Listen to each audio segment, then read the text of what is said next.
100 বছর আগে কিন্তু ক্লিনিক ছিল না, এই হসপিটাল ছিল না, রাজশাহী মেডিকেল কলেজ তখন ছিল না। 100 বছর আগে মুরব্বী বা যুবকদের কষ্ট হলে, সাপে কাটলে তারা যেত ওঝার কাছে বা কবিরাজ, ওঝা বা কবিরাজ। আচ্ছা দেখেন, আমি আসিফের জন্ম হচ্ছে মনে করেন 1900 সালে, তো 1924 সালে এসে আমাকে একটা সাপে দংশন করেছে, হাত কেটে গেছে, রক্ত বের হচ্ছে। আমি দৌড়ে গেলাম নলডাঙ্গার মোড়ে কবিরাজের কাছে, ওঝার কাছে। তো তখন তো কোনো ল্যাব ছিল না যে টেস্ট করবে যে কিসে কেটেছে। তো ওঝা কি করতেন, আচ্ছা বুঝাইতে হলে একটা টিস্যু লাগবে। এটা হচ্ছে একটা বাটি। এখানে কে হাসে রে ছেলে পেলে, আবার হাসে, এখানে লজ্জা নাই একদম দেখছি। কমিটি লোক আপনারা কি করেন দেখেন না কে হাসতেছে এখানে, মাছে বাজার মনে হয় এখানে হাজার মানুষ বসে তাফসীর শোনার জন্য, তোমরা হাসছো এখানে, আশ্চর্য কথা। এদিকে তাকান, এটা হচ্ছে একটা বাটি, নলডাঙ্গা বাটির নাম কি? এই বাটিতে আমি এক পাশে রাখলাম মরিচ, আর এক পাশে রাখলাম লবণ। কবিরাজ সাহেব রেখেছে। এখন আমি গেলাম, আমাকে সাপে কেটেছে কবিরাজ সাহেব। তো উনি কি করতেন, উনি বলতেন রোগীকে এই তোমার জিহ্বাটা বের করো। এই দেখেন জিহ্বা বের করা হতো। তো এখান থেকে লবণ এবং মরিচ নিয়ে জিহ্বায় দেওয়া হতো। এবার কবিরাজ সাহেব বলতেন যে এই তোমার লবণের স্বাদ কেমন লাগে, মরিচ কেমন লাগে। তো রোগী যদি বলে স্যার স্বাদ তো পাইনসা লাগে, পাইনসা পাইনসা, লবণও না আবার ঝালও বোঝা যায় না, তখন কবিরাজ সাহেব বুঝে ফেলতেন যে এটা কোনো সাধারণ সাপ নয়, তাকে বিষাক্ত সাপে দংশন করেছে। ঠিক আছে, কারণ সাপে কামড় দিলে প্রথম ক্ষতি কি হয়, জিহ্বার সাপ মরে যায়। মূল কথায় আসেন, মানুষের জীবনের সবচাইতে বড় বিষাক্ত সাপের নাম হচ্ছে শয়তান। শয়তান যখন মানুষকে ওয়াসওয়াসায় ফেলে, আর যখন মানুষ ওয়াসওয়াসায় পড়ে যায়, তার ঈমানের স্বাদ নষ্ট হয়ে যায়। তখন বোরকা পড়তেও ভাল লাগে, পার্কে গিয়ে প্রেম করতেও ভাল লাগে, তখন দাড়ি রাখতেও ভাল লাগে, সুদ খাইতেও ভাল লাগে, তখন মসজিদের সভাপতি হইতেও ভাল লাগে, ঘুষের সঙ্গে জড়িত হইতেও ভাল লাগে। ঠিক কিনা বলে? তখন ভালো কাজ কোনটা, খারাপ কাজ কোনটা, তখন আর বুঝে আসে না, অন্তরটা অসুস্থ হয়ে যায় যুবক ভাইরা। ঠিক কিনা বলো? আচ্ছা, আমাদের তো মা আছে, ভাবি আছে, মামি আছে, নানি আছে, আছে না? আপনি জিনিস খেয়াল করবেন, আমি নিজে দেখেছি, আমার পার্সোনাল লাইফে আমি নিজে দেখেছি, এটা নিজে দেখে ওয়াজ করছি। আমি দেখেছি যে এলাকার মায়েরা সত্যি অনেক ভালো, ওয়াজ মাহফিলে আসে, আবার দেখবেন রান্নাঘরে বসে বসে ওয়াজও শোনে। এরকম আপনাদের মারা শোনে না মাঝে মাঝে? আরে ভাই আমার সাথে কথা বল, শোনে না মাঝে মাঝে? শোনে, কিন্তু ওয়াজও শোনে, নামাজও পড়ে, আবার তসবিহ নিয়ে জিকিরও করে। আমি দেখেছি এইরকম মহিলা যে 5 ওয়াক্ত নামাজও পড়ে, সাদি সাহেবের ওয়াজ শোনে, আজহারির ওয়াজ শোনে, শেখ আহমদুল্লাহর ওয়াজ শোনে, মহিলাটা ভালো, খারাপ না, 5 ওয়াক্ত নামাজও পড়ে। আবার এই মহিলাটাই সন্ধ্যার পরে বসে হিন্দি সিরিয়াল দেখে। মাফ চাচ্ছি, আমার কথা রাগ করবেন না। তো সমস্যা কোথায়? মেয়ে তো নামাজি মেয়ে, মা তো নামাজি মা, ভাবি তো নামাজি ভাবি, দেখে কেন সিরিয়াল? কারণ ইমানের স্বাদ নষ্ট হয়ে গেছে। তো তাই ভালো কাজ করতেও ভাল লাগে, খারাপ কাজ করতেও ভাল লাগে। ঠিক কিনা বলে? 3 নাম্বারটা বড় মারাত্মক নলডাঙ্গার ভাইয়েরা, যাদের হৃদয় মরে যায়। 3 নাম্বারে আল্লাহ বলছেন, কোরআন তো এখানে নাই, কোরআন আছে ওখানে, কোরআনটা এদিকে দেন। এই কোরআনে যা আল্লাহ বলেছেন, আমাকে একটু এবার জোরে বলুন তো, একটা কথাও কি ভুল আছে এখানে? ইমানের কথা ভাই, কোন কথা কি কোরআনে একটা শব্দ ভুল আছে? একটা বাক্য ভুল আছে? একটা মেসেজ করে ভুল আছে? আল্লাহ বলছেন যাদের আত্মা মরে গেছে, আল্লাহ বলছেন উলাইকা কাল আনআম বাল হুম আযাল, আল্লাহ বলছেন তারা কুত্তার চাইতে নিকৃষ্ট। আমার কথা নয়, কার কথা? আপনি আমার কথা নো বলবেন, বাট আল্লাহর কথাকে আপনি চাইলেও নো বলতে পারবেন নলডাঙ্গার ভাইয়েরা? এখন প্রশ্ন করি, উত্তর দেন তো নলডাঙ্গার ভাইয়েরা। এই পৃথিবীতে সৃষ্টির, আবারও বলছি, সৃষ্টির সেরা জীব এই পৃথিবীতে কারা? দিল থেকে। কারা? আমিও সৃষ্টির সেরা, আপনিও সৃষ্টির সেরা, আমরা হলাম আশরাফুল মাখলুকাত। আর আল্লাহ আমাকে আপনাকে বলছেন তুই কুকুরের চাইতে খারাপ। প্রশ্ন হতে পারে কেন এটা আল্লাহ বললেন? আমিও ভাবতাম কেন এই মানুষ কুত্তার চাইতে খারাপ কেমনে হয়। আমি সেই দিন গাড়িতে বসে বসে আল্লামা সাইদি হুজুরের একটা ওয়াজ শুনছিলাম, অনেক আগের একটা ওয়াজ। আপনিও শুনবেন, সার্চ করে লিখবেন যে ময়মনসিংহে সাইদি সাহেবের ওয়াজ, অনেক অসাধারণ ওয়াজটা। উনি করছেন এই আত্মা নিয়ে ওয়াজ। উনি বললেন একটা এক্সাম্পল, উদাহরণ দিলেন, শুনলেই বুঝবেন যে আল্লাহ আমাদেরকে কুত্তার সাথে খারাপ কেন বললেন। আচ্ছা, নরডাঙ্গার যে রাস্তাটা আমি আসলাম এই পাশ দিয়ে, আপনাদের রাস্তায় রাত 1টার সময় 2টার সময় কুত্তা থাকে না? মুরব্বীরা কথা কন, যুবকরা কথা কন, কুত্তা থাকে না? এই যে মাহফিল শেষে যখন বাসায় যাবেন, রাত বাজবে 1টা, একা থাকলে বুঝবেন বাস কারে কয়। চতুর্পাশ থেকে কুত্তা এমনে ধরে, মুরব্বীকে আব্বা গো, ভয় কুত্তা ধরবে বলে। আচ্ছা এদিকে তাকান, উদাহরণ ভালো করে বুঝবেন, হাসির খোরাক দিচ্ছেন, উদাহরণ বুঝবেন। আমি আসিফ, আমার একটা কুত্তা আছে, নাম হচ্ছে টমি। নাম কি? টমি। আচ্ছা, রাত বাজে এখন 12টা, মনে করেন এটা হচ্ছে আমার বাসা, স্যার যেখানে বসে আছেন, আর আমি আসছি ঠিক ওই বাম সাইড থেকে। তাকান তো কোন সাইড থেকে? আমি দেখেন ওই যে হলুদ দেখা যায় না, হলুদ হলুদ আর নীল, ওখান থেকে আসছি। তো আমার কুত্তা আছে এই স্যারের যে, এই যে আমার বাসার সামনে। তো কুত্তা ভাবতেছে someone is coming from outside, কে যেন দূর থেকে আসে, অন্ধকার চেহারা দেখা যায় না। দেখবেন কুত্তা দূর থেকে ঘেউ ঘেউ ঘেউ ঘেউ ঘেউ করে। মালিকের চেহারা দেখে নাই, মালিক যে আসছে চেহারা দেখে নাই। আমি আসিফ যখন আস্তে আস্তে আস্তে এই লাইটের কাছে চলে আসছি, চেহারা ক্লিয়ার হয়ে গেছে। আমি যখনই তার কাছে আসব, দেখবেন কুত্তা মালিক আসলে ঘেউ ঘেউ করতে সাউন্ড কমাই দিয়ে মাথা নত করে দেয়, মালিকের পায়ের কাছে ঝুঁকে যায়। আর কুত্তা তার ভাষায় বলে I am extremely sorry sir, আপনাকে আমি চিনতে পারি নাই। আচ্ছা, এখন যদি এই মালিকের জায়গায় ডাকাত হয়, চোর হয়, কুত্তা কি ছাড়বে? আরে কতক্ষণ ছাড়বে? এবার দেখেন কি বলি আমি। আচ্ছা, আমি কুত্তার মালিক, আমি আসিফ কুত্তাকে তো এসি রুমে রাখি নাই, BMW দেই নাই, তাকে তার বিয়ের দেনমোহর দেই নাই, তাকে তো আমি বিশাল বড় গাড়ি দেই নাই। কি দিয়েছি? হয় একটা পাউরুটি অথবা একটা রুটি, অ্যাটলিস্ট এতটুকুই তো নাকি? আপনি আপনার কুত্তাকে বিরিয়ানি খাওয়ান নাকি? যা খেয়ে বেঁচে যায় তাই তো দেন, এই রুটি পাউরুটি পানি এতটুকুই, তার কিছু নয়। আল্লাহ বলছে এই বান্দা, একটা কুত্তাকে মালিক যদি মাত্র একটা পাউরুটি দেয়, ও তার মালিককে চিনতে ভুল করে না। আর আমি আল্লাহ কান দিলাম, নাক দিলাম, ঠোঁট দিলাম, চোখ দিলাম, দেহ দিলাম, জান দিলাম, আমার বান্দা সব চিনলো, কিন্তু যে মালিক তাকে দিয়েছে সে মালিককে সে চিনল না, সে কুত্তার চাইতে খারাপ হয়ে গেল। কুকুর তো একটা পাউরুটি পেয়ে মালিককে চিনতে, ঠিক আছে আবেগ লাগবে না, এদিকে তাকান। কুকুর তো একটা পাউরুটি পেয়ে মালিককে চিনতে ভুল করে নাই। আর মানুষ এত নিয়ামত পেয়ে আল্লাহকে চেনে নাই। আল্লাহ বলছে ওই মানুষগুলো কুত্তার চাইতে খারাপ হয়ে গেছে। যুবক ভাইরা ঠিক কিনা বলো? এই জন্য প্রথম কাজ হচ্ছে আত্মার পরিশুদ্ধি লাগবে। কদ আফলাহা মান যাক্কাহা, আত্মার পরিশুদ্ধি করেছে যে সফল হয়েছে সে। সুবহানাল্লাহ পড়েন সবাই।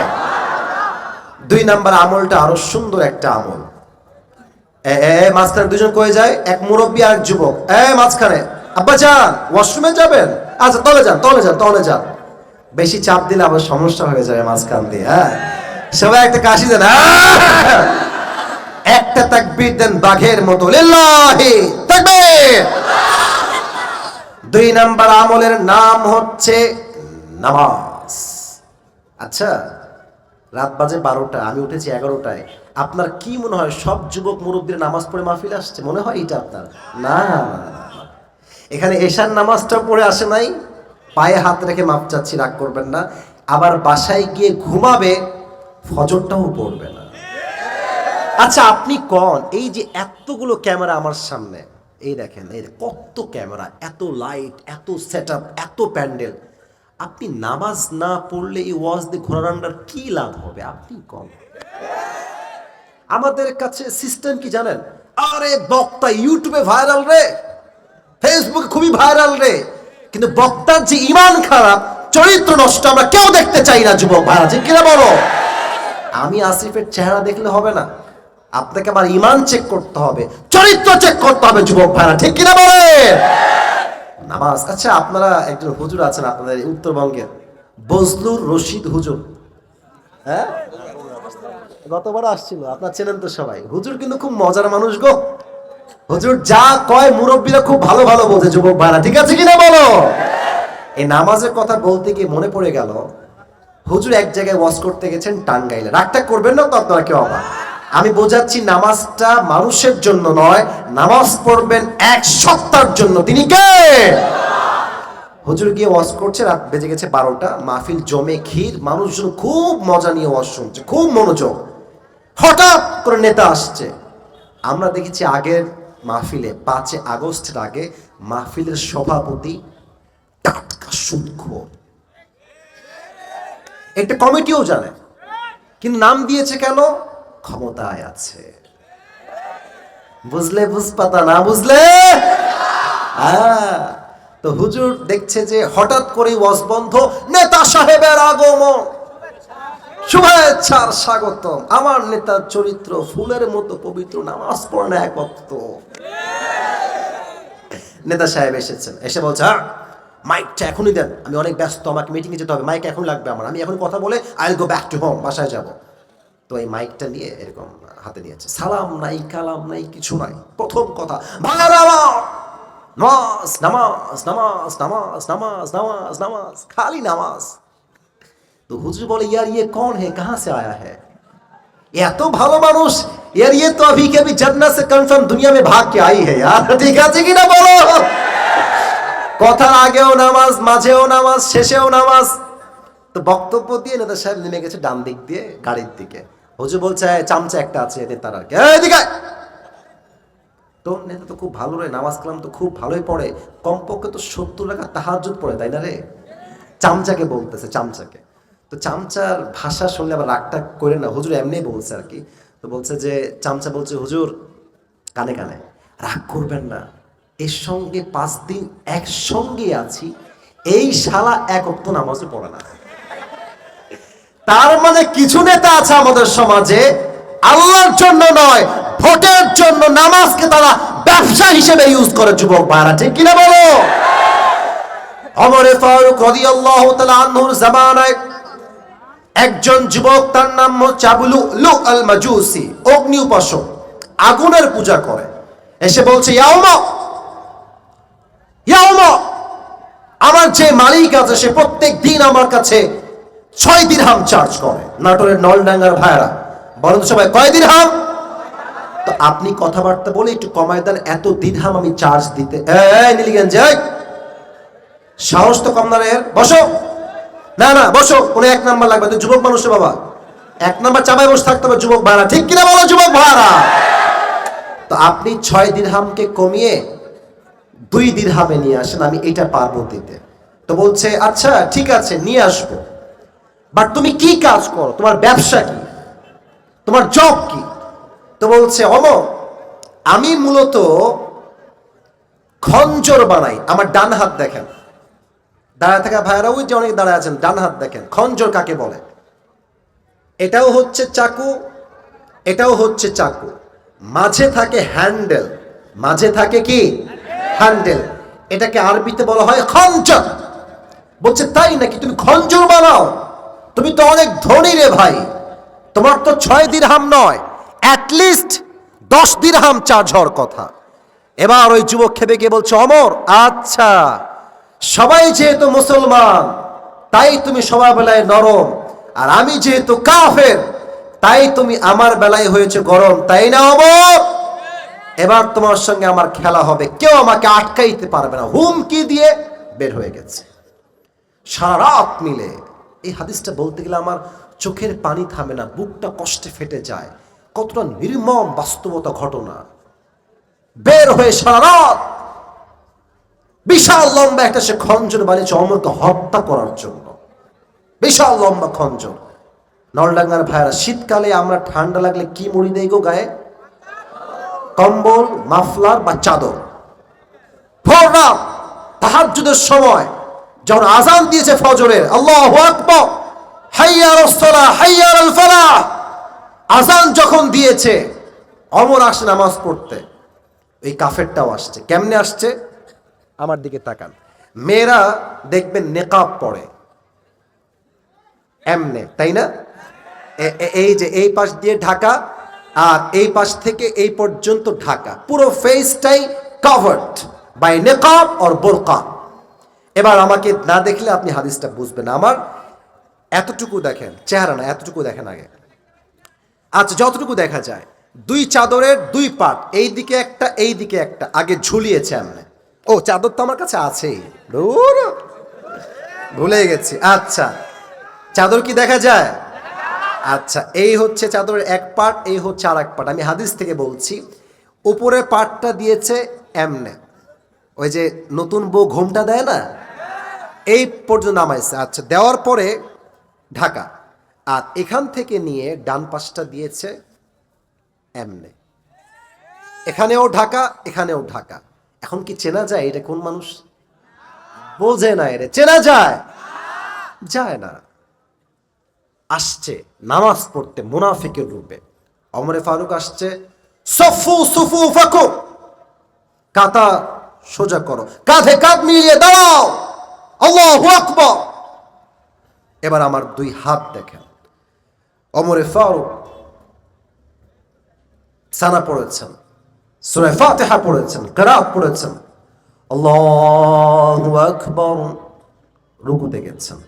যখন সে রুকুতে গেছে, পেছন থেকে আবু লুলু আল মাজুসি, তার খঞ্জর ছিল ঠিক ডানের পেটের এই সাইডে, এমনে এটা উঠিয়ে চাদরটা উড়াই দিয়েছে এমনে।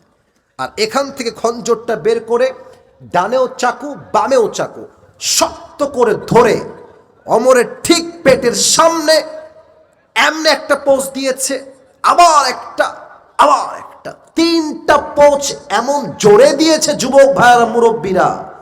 পোঁচের আঘাতে ওমরের পেটের নাড়ি ভুঁড়ি সব বাহিরে গলগল করে বের হয়ে গেছে।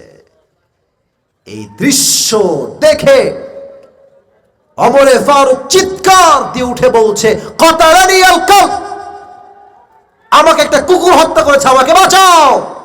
এই কথা বলেই তিনি নামাজের মাঝে অজ্ঞান হয়ে পড়ে গেছে।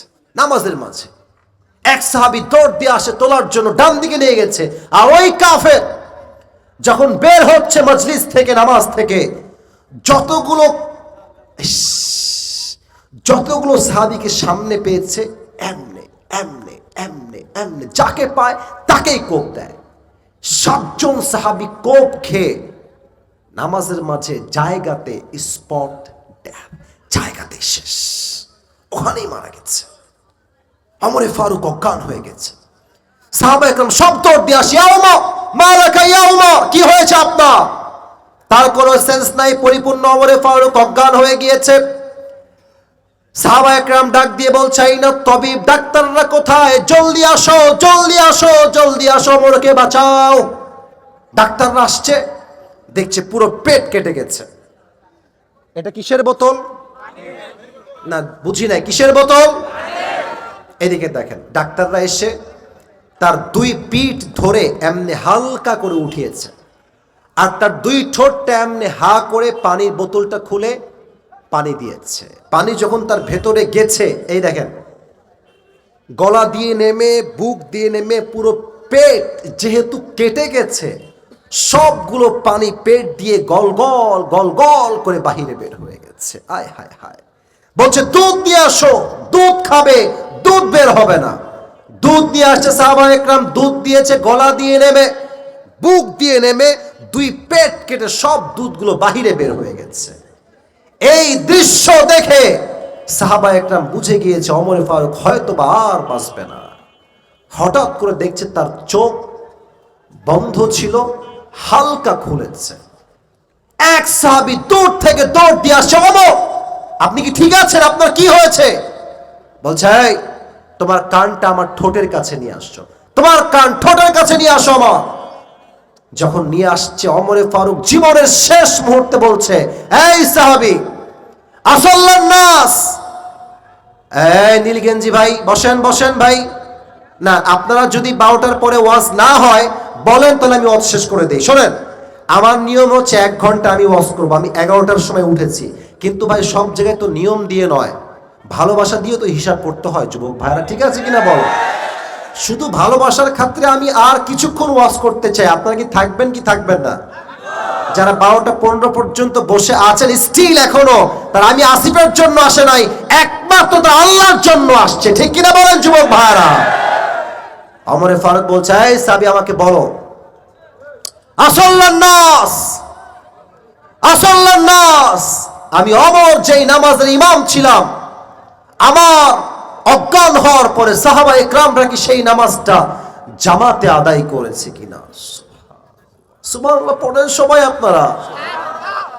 এই পেট কেটে নাড়ি ভুড়ি বের হয়ে গেছে, এমন এক সাহাবী তিনি যার জান্নাতের টিকিট দুনিয়াতেই কনফার্ম, তবুও তার জীবনের শেষ মুহূর্তে নামাজকে ভুলে নাই নলডাঙ্গার ভাইরা। আর আজ নলডাঙ্গার জামিয়া মসজিদে আজান হয়, মুরব্বী যুবক রাস্তায় দাঁড়িয়ে দাঁড়িয়ে আজানের সময় ওপেনলি বিড়ি টানে যুবক ভাইরা, ঠিক কিনা বলো? আজান হচ্ছে মসজিদে, কিছু বেহায়া নির্লজ্জ মেয়ে আছে, আজানের সময় মাথায় কাপড় দেয় তো না, দেয়ই না, ইভেন এমন ভাবে ওড়না খুলে ছাদে দাঁড়ায় থাকে, রাস্তা দিয়ে হাঁটে, ওকে দেখলে যুবকের চরিত্র নয় মুরব্বীর চরিত্র নষ্ট হয়ে যায় যুবক ভাইরা। এরা মুসলিম নামের কলঙ্ক। আর কিছু মেয়ে আছে দেখবেন বোরকা পরে এমন টাইট ফিটিং, দেহের প্রত্যেকটা অঙ্গ প্রত্যঙ্গের ভাঁজ বোঝা যায়। আমি আজকে স্পষ্ট ভাষায় বলছি, যেই বোরকা দিয়ে দেহের অঙ্গ প্রত্যঙ্গ বোঝা যায়, ওই বোরকার চাইতে আপনার উচিত হবে জিন্সের প্যান্ট আর টি শার্ট পরে ঘোরা যুবক ভাইরা। আল্লাহ মেয়েদেরকে হেদায়েত দান করুন, সকলেই মন খুলে পড়ছি আমিন। ওমরে ফারুকের মতো সাহাবী জীবনের শেষ